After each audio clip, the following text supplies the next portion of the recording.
ನಮಸ್ತೆ ಡಾಕ್ಟರ್. ನಮಸ್ತೆ. ನಾನು ಸೋರಿಯಾಸಿಸ್ ಬಗ್ಗೆ ಕೆಲವೊಂದು ಕ್ವಶನ್ಸ್ ಅನ್ನು ಕೇಳ್ಬೋದಾ? ಕೇಳಿ.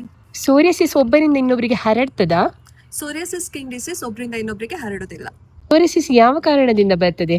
ಸೋರಿಯಾಸಿಸ್ ಅಂತ ಹೇಳೋದು ಒಂದು ಆಟೋ ಇಮ್ಯೂನ್ ಡಿಸಾರ್ಡರ್ ಆಗಿದೆ. ಇದಕ್ಕೆ ಪರ್ಟಿಕ್ಯುಲರ್ ಆಗಿ ಯಾವುದೇ ಕಾರಣ ಅಂತ ಹೇಳಿ ಇರೋದಿಲ್ಲ. ಇದು ನಮ್ಮ ಲೈಫ್ ಸ್ಟೈಲ್ ಅಂತ ಹೇಳಿದ್ರೆ ಆಹಾರ ವಿಹಾರ ಸ್ಟ್ರೆಸ್ ಇಂದಾಗಿ ಬರ್ತದೆ. ಸೋರಿಯಾಸಿಸ್ ಇರುವವರು ಯಾವೆಲ್ಲ ಫುಡ್ ಅನ್ನು ಅವಾಯ್ಡ್ ಮಾಡಬೇಕು? ಇದಕ್ಕೆ ಮೇನ್ ಆಗಿ ಮಿಲ್ಕ್ ಪ್ರಾಡಕ್ಟ್ಸ್ ಅಂತ ಹೇಳಿದ್ರೆ ಹಾಲು ಮೊಸರನ್ನ ಅವಾಯ್ಡ್ ಮಾಡಬೇಕು. ಇದಲ್ಲದೆ ಬದನೆಕಾಯಿ, ಚೀನಿಕಾಯಿ, ಅವಲಕ್ಕಿ ಮತ್ತೆ ನಂಜಿನ ಮೀನು ಇದನ್ನ ಅವಾಯ್ಡ್ ಮಾಡಬೇಕು. ಆಯಿಲಿ ಫುಡ್, ಜಂಕ್ ಫುಡ್ ಅನ್ನು ಕೂಡ ಕಂಪ್ಲೀಟ್ ಆಗಿ ಸ್ಟಾಪ್ ಮಾಡಬೇಕು. ಇದಲ್ಲದೆ ನೀವು ಮದ್ಯಪಾನ, ಧೂಮಪಾನ ಮಾಡ್ತಿದ್ರೆ ಇದನ್ನು ಕೂಡ ಸ್ಟಾಪ್ ಮಾಡಬೇಕು. ಇದಕ್ಕೆ ಆಯುರ್ವೇದದಲ್ಲಿ ಟ್ರೀಟ್ಮೆಂಟ್ ಉಂಟಾ? ಇದಕ್ಕೆ ಆಯುರ್ವೇದದಲ್ಲಿ ಟ್ರೀಟ್ಮೆಂಟ್ ಉಂಟು. ಟ್ರೀಟ್ಮೆಂಟ್ ಅನ್ನು ಸರಿಯಾಗಿ ಫಾಲೋ ಮಾಡಬೇಕು, ಪಥ್ಯವನ್ನು ಕೂಡ ಫಾಲೋ ಮಾಡಬೇಕು. ಇಲ್ಲದಿದ್ರೆ ಇದು ಮತ್ತೆ ರಿಕರ್ ಆಗುವ ಚಾನ್ಸಸ್ ತುಂಬಾನೇ ಉಂಟು. ತುಂಬಾ ಜನ ಕೇಳ್ತಾರೆ ಇದಕ್ಕೆ ಹೋಮ್ ರೆಮಿಡಿ ತಿಳಿಸಿ ಅಂತ ಹೇಳಿ. ಹೋಮ್ ರೆಮಿಡಿಯಲ್ಲಿ ಗುಣ ಆಗುವಂತ ಕಾಯಿಲೆ ಅಲ್ಲ ಇದು. ಇದಕ್ಕೆ ತಜ್ಞ ವೈದ್ಯರ ಸಲಹೆ ತುಂಬಾನೇ ಅತ್ಯಗತ್ಯ. ಸೋರಿಯಾಸಿಸ್ ಬಂತು ಅಂತ ಹೇಳಿ ಮಾನಸಿಕವಾಗಿ ಕೂಗಬೇಡಿ. ಇದಕ್ಕೆ ಸರಿಯಾದ ಟ್ರೀಟ್ಮೆಂಟ್ ತಗೊಂಡ್ರೆ ನಿಮಗೆ ಸೋರಿಯಾಸಿಸ್ ಕಂಟ್ರೋಲ್ ಅಲ್ಲಿ ಇರ್ತದೆ.